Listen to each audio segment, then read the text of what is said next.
Varicose veins కి సరైన చికిత్స కోసం సంప్రదించండి ఎవిస్ హాస్పిటల్. నమస్కారం, మీరు చూస్తుంది సుమన్ టీవీ. నేను మీ కీర్తి. ఈ సంవత్సరం భోగి పండుగకి చాలా ప్రాముఖ్యత ఉందట. 110 సంవత్సరాల తర్వాత ఇలాంటి ఒక ముఖ్యమైన రోజు రాబోతుందట. ఎందుకు ఇంత ప్రాధాన్యత సంతరించుకుంది మనకు తెలియజేయడానికి మనతో పాటు ప్రముఖ ఆస్ట్రాలజర్ బ్రహ్మశ్రీ నందిపట్ల శ్రీహరి శర్మ గురుగారు ఉన్నారు. నమస్తే గురుగారు. వాగర్థావివ సంపృక్తౌ వాగర్థ ప్రతిపత్తయే జగతః పితరౌ వందే పార్వతీ పరమేశ్వరౌ సదాశివసమారంభాం శంకరాచార్య మధ్యమాం అస్మదాచార్య పర్యంతం వందే గురు పరంపరాం. ఆదిత్యాయ చ సోమాయ మంగళాయ బుధాయ చ గురు శుక్ర శనిభ్యశ్చ రాహవే కేతవే నమః. శృంగేరి జగద్గురు పీఠాధిపతులకి, కంచి పీఠాధిపతులకి నమస్కారములు తెలియజేసుకుంటూ కార్యక్రమాన్ని ప్రారంభిద్దాం.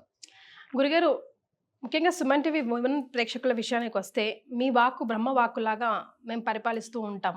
అయితే లాస్ట్ టైం మనం కలిసినప్పుడు మీ ద్వారానే నేను ఈ మాట విన్నా, 110 సంవత్సరాల తర్వాత ఇలాంటి ఓ రోజు రాబోతోంది అని. అంటే ఈ రోజు భోగి పండుగకి చాలా చాలా ప్రాముఖ్యత ఉంది అని. అదేంటో తెలియజేస్తే. తప్పకుండానమ్మా. మనకు ఈ 13వ తారీఖు రోజున వస్తున్నటువంటి భోగి పండుగ ఒక గొప్ప మహత్తరమైనటువంటి పుణ్య కాలాన్ని తీసుకొని వస్తుంది. ఓ ఎందుకనంటే సహజంగా ఏదైనా పండుగ వాతావరణం కానీ ఏదైనా కానీ మన మహిళా ప్రేక్షకుల కోసం ప్రతి దాంట్లో కూడా ఒక శాస్త్రీయత మన వాళ్ళు పెట్టి ఉన్నారు.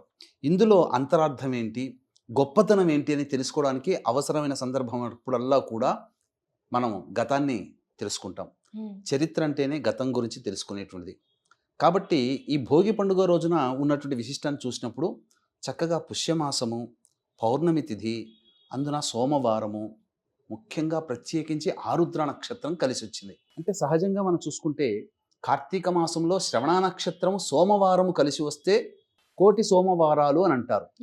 కానీ మనకు ఎప్పుడైనా కానీ గుర్తుపెట్టుకోండమ్మా, పౌర్ణమి తిథి, సోమవారము, ఆరుద్ర నక్షత్రం కలిసి వస్తే అది శివముక్కోటి. కోటి సోమవారాలు వేరు, శివముక్కోటి వేరు. ఇది శివముక్కోటి. ఇంతకుముందు కూడా ఈ శివముక్కోటి కూడా 2023 సంవత్సరంలో వచ్చింది.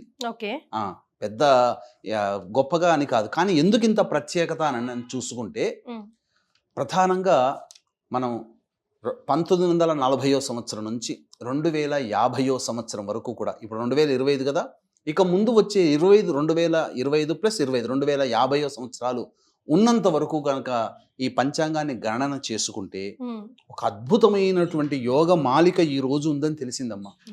ఏంటనంటే సహజంగా మనకు పౌర్ణమి, సోమవారము కలిసి వచ్చినటువంటి రోజులు దాదాపుగా 1940 నుంచి ఈ 2050 వరకు చూస్తే దాదాపు ఒక 4-5 గంటలు రీసెర్చ్ చేశానమ్మా.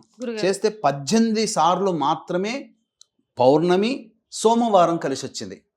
అందున 3 సార్లు మాత్రమే అతి కొద్ది స్వల్ప సమయం ఆరుద్ర నక్షత్రం ఉన్నది. 2 సార్లే. కానీ 18 సార్లు మాత్రము పౌర్ణమి తిథి ఉంది, సోమవారం ఉంది, పునర్వసు లేదా పుష్యమి నక్షత్రాలు ఉన్నాయి. కానీ ఆరుద్ర నక్షత్రాలు మాత్రం చాలా తక్కువగా ఉన్నాయి. కానీ ప్రత్యేకంగా దీనికి మాత్రం ఎక్కువ విశిష్టత ఈ 13వ తారీఖు రోజున. అంటే ఆరుద్ర నక్షత్రము, పౌర్ణమి తిథి, సోమవారము మనకు 31 డిసెంబర్ 1991లో, అంటే వీక్షించేటువంటి మహిళా ప్రేక్షకులు గమనించాల్సింది ఏంటంటే ఈ యొక్క సంబంధించినటువంటి విషయాన్ని ఎవ్వరూ కూడా మిస్ చేసుకోకండి, ఆశాంతం వీక్షించండి. ఇందులో మహత్తరమైనటువంటి యోగాల గురించి తెలియజేస్తాను. ముఖ్యంగా పౌర్ణమి అని అంటే మనం ఏదైనా వ్రతం చేసుకునేటట్టయితే ఉదయం సూర్యోదయానికి ఉన్నటువంటి తిథిని అనుసరించి మనం చూసుకుంటాం. కానీ పౌర్ణమికి వచ్చేసేసరికి ఏం చేస్తామమ్మా, రాత్రి కూడా ఉన్నటువంటి సమయంలోనే మనం పౌర్ణమిని సంపూర్ణంగా ఉంది అని చెప్పి, లేదా అసంపూర్ణంగా పౌర్ణమి తిథి ఉంది, రాత్రి కూడా ఉంటే అప్పుడు సంపూర్ణమైనట్టు పౌర్ణమి తిథి. ఇక్కడ 31 అంటే 1940 నుంచి 2050 110 సంవత్సరాల్లో ఉన్నటువంటి తిథులను నేను లెక్క వేశానమ్మా. అందులో 31 డిసెంబర్ 1991లో మృగశిర నక్షత్రం ఉదయం 9:20 ఉంది. పౌర్ణమి ఆ రోజు రాత్రి అంతా మధ్యరాత్రి 12:57 వరకు ఉంది. కానీ ఉదయం పూట సూర్యోదయానికి మృగశిర నక్షత్రం ఉంది. 9:20 తర్వాత ఆరుద్ర నక్షత్రం ఉంది. అది పెద్ద ఉపయోగంగా లేదు. తర్వాత 12 జనవరి 1998లో ఆరుద్ర నక్షత్రము 7:42 వరకే ఉంది.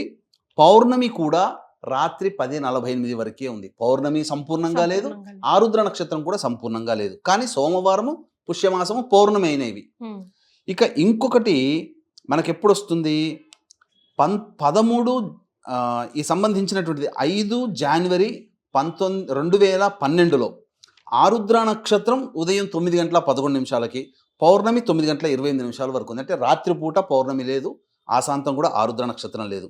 ఇక 6 జనవరి 2042 6 జనవరి 2042లో పౌర్ణమి మధ్యాహ్నం 1:41 వరకు ఉంది. ఉమ్, ఆరుద్ర ఉదయం 11:44 వరకు ఉంది. కానీ ఈ 13 జనవరి 2025 అంటే రేపు వచ్చేటువంటి భోగి పండుగ రోజునమ్మ గురుగారు. వీక్షించేటువంటి మహిళా ప్రేక్షకులు గమనించాలి. ఆరుద్ర నక్షత్రం మనం చూసుకుంటే 12:20 వరకు ఉంది మధ్యాహ్నం. అంటే అపరాహ్నం వరకు కూడా ఆరుద్ర నక్షత్రం ఉంది. పౌర్ణమి తిథి 14వ తారీఖు తెల్లవారుజామున 4 గంటల వరకు ఉంది. ఉమ్, అంటే 13 రాత్రంతా ఉంటుంది. సంపూర్ణంగా. కాబట్టి ఇక్కడ గమనించాల్సింది ఏంటంటే 13 జనవరి 2025 అనేటువంటిది 1940 నుంచి 2050 మధ్య కాలంలో, అనగా 110 సంవత్సరాల్లో అద్భుతమైనటువంటి పుణ్య యోగాలు కలిగినటువంటి రోజు. అందున భోగి పండుగ కూడా కలిసి వచ్చినటువంటిది ఈ సంవత్సరమే. మనం ఎంత అదృష్టవంతులం అమ్మ, వీక్షించేటువంటి ప్రేక్షకులు కూడా చాలా అదృష్టవంతులు. అయితే మరి భోగి పండుగ రోజున ఈ అన్నీ కలిసి వచ్చిన పౌర్ణమి తిథి, భోగి పండుగ ఇవన్నీ ఆరుద్ర వచ్చినవి లేవా అంటే మొత్తం ఈ 110 సంవత్సరాల్లో 4 సార్లు మాత్రమే ఉన్నాయి. ఆ, భోగి పండుగతో కూడుకున్నటువంటి పౌర్ణములు, ఉమ్, పుష్య పౌర్ణమి, భోగి భోగి. ఎప్పుడు వచ్చింది? 13 జనవరి 1978లో పౌర్ణమి తిథి ఉంది, భోగి పండుగ అయింది. ఆ రోజున పునరోసు నక్షత్రం శనివారం అయింది. ఉమ్, ఇక 14 జనవరి 1987లో పౌర్ణమి తిథి ఉంది, బుధవారం అయింది, ఆరుద్ర నక్షత్రం ఉంది. సోమవారం కాదు, సోమవారం ఈ 2 సార్లు రాలేదు. రాలేదు. ఇక్కడ 14 జనవరి 2044 సంవత్సరంలో ఇంకా ముందు వచ్చేటువంటిది పౌర్ణమి తిథి ఉంది, గురువారం అయింది, ఆరుద్ర నక్షత్రం ఉంది. ఉమ్, కానీ ఈ సంవత్సరం 2025 సంవత్సరంలో పౌర్ణమి తిథి ఉంది, సోమవారం అయింది, ఆరుద్ర నక్షత్రం ఉంది, భోగి పండుగ కూడా ఆ రోజు అయింది. కలిసి కాబట్టి ఈ సంవత్సరం మనం చాలా అదృష్టవంతులమని చెప్పవచ్చు. ఇది రిసెర్చ్ చేసి ఉన్నాను, ఇది ఎవరు కూడా కాదనలేనటువంటి సత్యం అని వీక్షించేటువంటి ప్రేక్షకులు గమనించుకోవాలి. ఈ రోజున శివ ముక్కోటి కదమ్మా, మనం సంకల్పం ఏది చేసుకున్నా ఉమ్, గత జన్మ కర్మదోషాలు అనేటువంటివి ఉంటే ఆ కర్మదోషాలన్నీ కూడా తొలగిపోతాయి, శివానుగ్రహం కలుగుతుంది. అంటే కోటి బిల్వ అర్చన కావచ్చు, కోటి అనే సముదాయం, ఉమ్, శివ ముక్కోటి అని అన్నారు. అన్నప్పుడు ఏంటనంటే సంస్కృతార్థం కూడా తీసుకుందామమ్మా. గురుగారు. శివకోటి అని అంటే, ఉమ్, కోటి అంటే మనం ఇప్పుడు చెప్పుకునే 10, 100, 1000, 1,00,000, కోటి అది కాదమ్మా. కోటి అంటే సంస్కృతంలో గణము అని అర్థం. ఉమ్, కాబట్టి గణము అంటే సమూహము. శివకోటి అని అంటే శివగణ సమూహము, శివ సమూహం అంటే ఏంటి? ఏకాదశ రుద్రులు 11 మంది. ఉమ్, కాబట్టి ఆ 11 రుద్రులని సమూహంగా చెబితే వాటిని రుద్రకోటి, శివకోటి అనవచ్చు. గురుగారు. అట్లా ఈ శివ ముక్కోటిలో 3 సార్లు ఆ రుద్ర గణాలని పూజించిన ఫలితం ఏకకాలంలో వస్తుందని అర్థం తీసుకోవచ్చు. ఉమ్, లేదా ఈ సోమవారాలు, మన సోమవార వ్రతం అనేటువంటిది ఉంటుంది కదమ్మా. గురుగారు. వీక్షించేటువంటి మన ప్రేక్షకులు, మహిళా ప్రేక్షకులు సోమవార వ్రతాన్ని కూడా ఆచరించే వాళ్ళు ఉన్నారు. ఉన్నారు. కాబట్టి కోటి సోమవారాలు ఈశ్వరుణ్ణి అర్చన చేసిన పుణ్య ఫలితం దక్కుతుంది. ఉమ్, మరి గురుగారు, ఇంతటి పర్వదినాన మేము పాటించవలసిన నియమాలేంటి? మీరేమైనా రెమెడీస్ సూచిస్తారా? ఎలాంటి వాళ్ళు ఎలాంటి రెమెడీస్ చేయాలి ఒక్కసారి మాకు తెలియజేస్తారా? తప్పకుండా మనం ఇంతకుముందు చెప్పుకున్నట్టుగా అందరూ కూడా ఆర్థిక పరమైనటువంటి సమస్యలతో బాధపడుతున్న వాళ్ళే 100కి 95% మంది ఉన్నారు. గురుగారు. 5%, 10% కదా ట్యాక్స్ కట్టేది. మరి కాబట్టి దాని అంచనా వేసుకోవచ్చు మనం. కాబట్టి ధనపరమైనటువంటి సమస్యలన్నీ ఎదుర్కొన్నటువంటి వాళ్ళు ఈ రోజున ఈశ్వరారాధన చేస్తే ఐశ్వర్యం ఈశ్వరాదిచ్చేత్. గురుగారు, ఐశ్వర్యం అనగానే అందులో హెల్త్ కూడా వస్తది. అసలే ఈ వైరస్ తో ఈ కాలంలో బాధపడుతూ ఉన్నాం మనం అంతా కూడా. మృత్యుంజయుడు కూడా ఈశ్వరుడే కదమ్మా. మరి ఆరోగ్యం కావాలన్నా, ధనము కావాలన్నా, భోగభాగ్యాలు కావాలన్నా ఈశ్వరుడే. అందుకనే భోగభాగ్యాలని ప్రసాదించే పరమేశ్వరుడు భోగి పండుగ రూపంలో, శివముక్కోడి రూపంలో మనకి ఈ సంవత్సరం మనల్ని ఆనందపరచబోతున్నాడు.